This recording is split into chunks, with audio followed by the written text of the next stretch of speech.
Salut les investisseurs de gauche. Aujourd'hui, ce que je vous propose qu'on fasse, c'est qu'on aille jeter un œil au portefeuille de notre cher Warren Buffett et qu'on regarde un peu voilà, tous les investissements qu'il a fait au cours des années et surtout les investissements qu'il a actuellement pour évaluer un peu son impact sur l'environnement. Et on va se rendre compte que vous allez voir, devenir riche, c'est pas compatible avec l'environnement.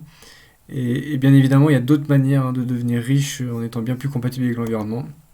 Mais pour aujourd'hui, on va se concentrer sur ce qu'a fait Warren Buffett, qui est le super investisseur, le meilleur investisseur du monde. Mais vous allez voir que ça s'accompagne quand même de certains désastres.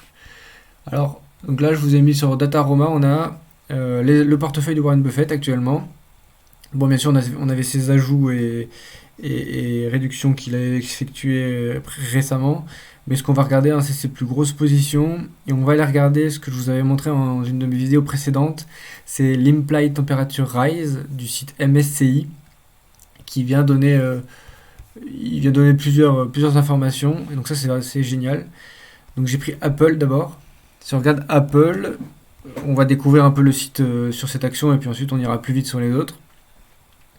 Le premier onglet, c'est est-ce que l'entreprise a des objectifs de décarbonation.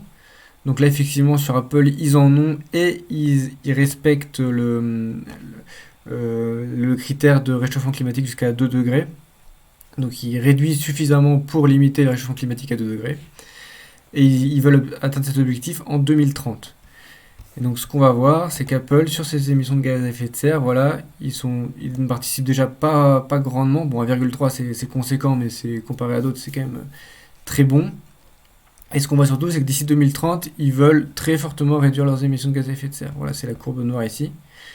Donc voilà, là on est sur une société qui, d'un point de vue réchauffement climatique pur, respecte ses engagements, les engagements du 1,5 degré. Si on va plus loin dans le site, hein, on a le critère ESG, le score ESG. Donc là on est sur du BBB, bon, voilà, c'est moyen, on sent qu'ils font pas beaucoup d'efforts pour l'augmenter puisque ils stagnent, hein, depuis 2018, voire même ils dégradent. Donc ça, moyen. Ici, vous retrouvez les critères sur lesquels ils sont pas bons du tout, dans la moyenne ou très bons. Et après, on va pas aller plus loin parce que bon, vous pourrez aller sur le site, hein, voir plus d'éléments, mais sinon ça va faire une vidéo beaucoup trop longue. Donc voilà pour Apple. Donc qui était vraiment sa grosse position et honnêtement c'est ça qui l'a vraiment rendu riche, très très riche. C'était ce pari Apple. Ensuite, deuxième très grosse position, Bank of America. Donc là, pareil, elle est engagée à respecter les engagements des 1,5 degrés d'ici 2050. Et ce qu'on va retrouver dans sa courbe, voilà, elle le fait déjà, elle est sous les 1,5 et elle est en décroissance d'émissions de gaz à effet de serre. Donc ça, très bon, d'un point de vue réchauffement climatique, très bon. Score ESG légèrement au-dessus de la moyenne, donc score A, et qui surtout est en croissance, donc ça pour moi c'est important, hein. Effectivement, c'est des choses qu'on regardait pas trop avant, donc que les sociétés ne respectent pas avant, ça me choque pas tellement. Mais maintenant que tout le monde en prend conscience, c'est bien de voir qu'il y a des sociétés qui prennent ça en compte et qui s'améliorent. Donc on est voilà, sur une bonne entreprise, personnellement que je possède en portefeuille, comme Apple d'ailleurs. Je pourrais vous le préciser pour la suite de ce que je possède. Ensuite, Chevron, bon bah là, vous vous en doutez, je pense. Non, ils n'ont pas d'engagement parce qu'en même temps c'est leur core business, c'est le pétrole, donc ils peuvent pas, s'ils s'engagent, ils vont décroître. Et donc là, on est sur une société, voilà, qui explose le climat. On a 3,2 degrés. Bien sûr, c'est pas une société qui fait des recherches. Elle va pas aller chercher à compenser son carbone ou faire quoi que ce soit parce que là, elle émet tellement qu'elle peut pas, elle peut tout simplement pas compenser ça. C'est pas possible. Et on voit même une tendance à l'augmentation. Donc ça, c'est une société qui est catastrophique. Et malheureusement, c'est le genre de société qui a fait gagner beaucoup d'argent à Warren Buffett et à d'autres, parce que avec tous les conflits qu'il y a eu récemment, voilà, les matières premières, ça a pris grandement. Je vous l'avais montré dans les courbes de régression. On avait vu ensemble tout ce qui est matières premières, pétrole et autres. On était en surévaluation plus de 40%, c'était énorme. Mon critère ESG, là, on peut regarder, mais vu les impacts sur le climat, je sais même pas si ça compte. Donc bon, on est quand même sur une compagnie en croissance, donc ça c'est pas mal. Mais bon, je vous la déconseille, surtout que c'est surévalué en ce moment. Enfin, c'est trop tard pour y aller. Coca-Cola, aussi une de ses énormes positions, hein, on le voit dans toutes ses interventions, il a sa petite canette de coca. Donc là, oui, une société qui est engagée à atteindre les 1,5 degrés d'ici 2030. Donc ça, c'est une bonne nouvelle. Par contre, là, il y a peut-être un problème sur le site parce que si vous voyez, on est à 2,4 degrés.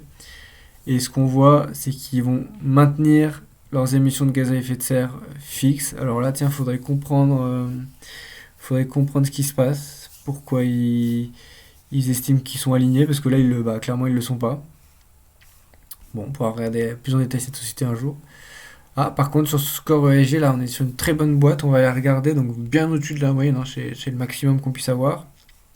Donc ils ont rien qui les tire vers le bas. Et ce qui les fait monter, c'est la gestion de l'eau. Bon, ça serait sur Coca-Cola, c'est quand même un concept, hein. Safety, Product and Quality, là aussi, on peut se dire quand même Coca-Cola, bon, pour la santé, c'est quand même pas, voilà. Health and Safety, bon, j'espère que c'est seulement de leurs travailleurs, parce que c'est pas trop celle de leurs consommateurs, sauf si vraiment il y a eu des révolutions dont je ne suis pas au courant.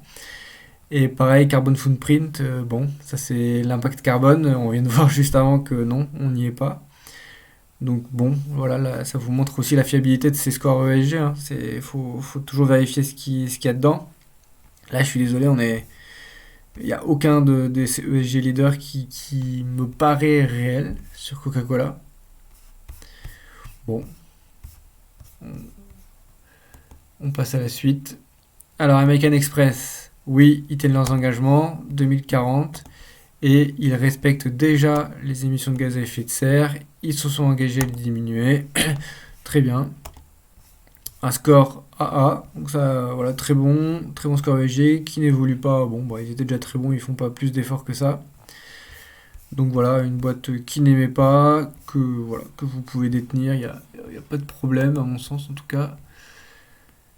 Heinz, société alimentaire, hein, qui fait votre ketchup notamment. Donc là, non, ils ne se sont pas engagés à tenir leurs engagements. Et alors là, limite, ils sont plus élevés qu'une boîte de pétrole. Ça, c'est incroyable, hein, pour juste une boîte alimentaire. Donc là, ils s'en fichent, ils n'ont aucun engagement. Ils émettent de plus en plus, ils comptent augmenter. Voilà, hein, le type de boîte que détient notre ami Warren Buffett. Avec, voilà, il est dans la moyenne sur le ESG. Bon, ça monte quand même, donc ça, c'est une bonne tendance. Mais voilà, on est sur une boîte, c'est déplorable. En plus, il me semble qu'il faudrait voir les finances de cette boîte. C'est pas non plus glorieux. Occidental Petroleum, bon là, on s'en doute, hein. Bon, pourtant, oui, ils se sont engagés à tenir leurs engagements. Et voilà, 3,2 degrés actuellement. Voilà le genre de boîte qu'aime notre ami Warren Buffett. Bon, qui quand même s'est engagé à diminuer. Ça sera assez intéressant de comprendre, hein, ce qu'ils veulent faire précisément, parce que là, ils s'engagent à diminuer, mais c'est quand même leur core business, c'est de faire du pétrole, de faire des émissions. Donc s'ils diminuent, on peut se dire que la boîte va pas bien vieillir. Et score ESG, voilà, même très dans la moyenne, voire bas. Et on va s'arrêter sur la dernière, sur Taiwan Semiconductor. Donc c'est pas une de ses plus grosses positions. Par contre, c'est une position sur laquelle il a un peu parié, il s'est amusé. Il est rentré dedans, le cours a explosé, il a revendu quasiment toute sa position. Donc ça, pour ceux qui sont rentrés dedans en même temps, c'est dommage. Enfin, après lui, c'est dommage. Par contre, ceux qui ont pu profiter de la hausse grâce à lui, j'espère que vous avez vendu. Par contre, c'est quand même une très bonne boîte, hein, en termes d'émissions de gaz à effet de serre, TSMC. D'un point de vue économique, moi je la recommande pas spécifiquement, elle a pas mal de choses qui me dérangent. Par contre, d'un point de vue impact sur le climat, on est dans le respect des 1,5 degrés, avec surtout un très bon engagement, un très bon score ESG, voilà, qui est maintenu en triple A. Donc voilà pour notre ami Warren Buffett et son portefeuille. Je vous remonte, bien sûr, il a plein d'autres positions, vous pouvez continuer à regarder sur le reste. Mais ce que je voulais vous faire apparaître ici quand même, c'est que, ouais, alors c'est un des meilleurs investisseurs du monde, c'est voire le meilleur investisseur du monde. Il a fait des milliards en bourse. Faut aussi voir qu'il est très vieux, donc forcément plus on a investi tôt, plus on a des rendements qui sont élevés, forcément, parce que plus on reste longtemps en bourse, mieux c'est. Mais surtout, il a eu un impact très fort sur le climat, c'est-à-dire qu'il a participé de sa personne, hein, de ses investissements, ils ont participé très fortement au réchauffement climatique et nulle part on voit une quelconque boîte qui puisse être dans la compensation, qui puisse venir compenser ça. Donc on sent le mec qui globalement n'en a rien à foutre. De toute façon, il sera plus là au moment où il faudra en payer les conséquences. Ce sera à nous et à nos enfants de gérer ça. Lui, on s'en souviendra juste qu'il a fait des bons chiffres. Donc voilà, je vous conseille de suivre sa méthodologie dans la sélection des actions. Value investing, ça c'est une très bonne chose. Et d'ailleurs dans mes vidéos, déjà je vais commencer à vous montrer un peu comment faire. Et je continuerai à vous montrer comment faire. Par contre, regardez toujours l'impact de votre société sur le climat, sur l'environnement, sur les travailleurs, sur plein de choses que je vous explique d'ailleurs dans ma première vidéo, avec comment choisir une bonne action. Donc vraiment, regardez ce que vous faites parce que ça peut avoir des impacts très importants. Quand vous achetez une action, vous achetez un business, vous êtes responsable en même temps de ce que fait ce business puisque vous l'avez financé. Donc voilà, faut faire vraiment attention aux impacts de tout ça. Voilà, merci de m'avoir écouté. Si vous voulez des courbes de régression comme d'habitude, hein, vous avez le lien en description. Si vous voulez commencer à investir, pareil, lien en description de mon courtier. Et j'ai aussi ajouté mon email, comme ça si vous voulez me poser des questions, me faire une demande en particulier, bah, n'hésitez pas. Mettez aussi en commentaire ce que vous avez pensé de cette vidéo. Et je vous dis à très bientôt les gauchistes. Salut!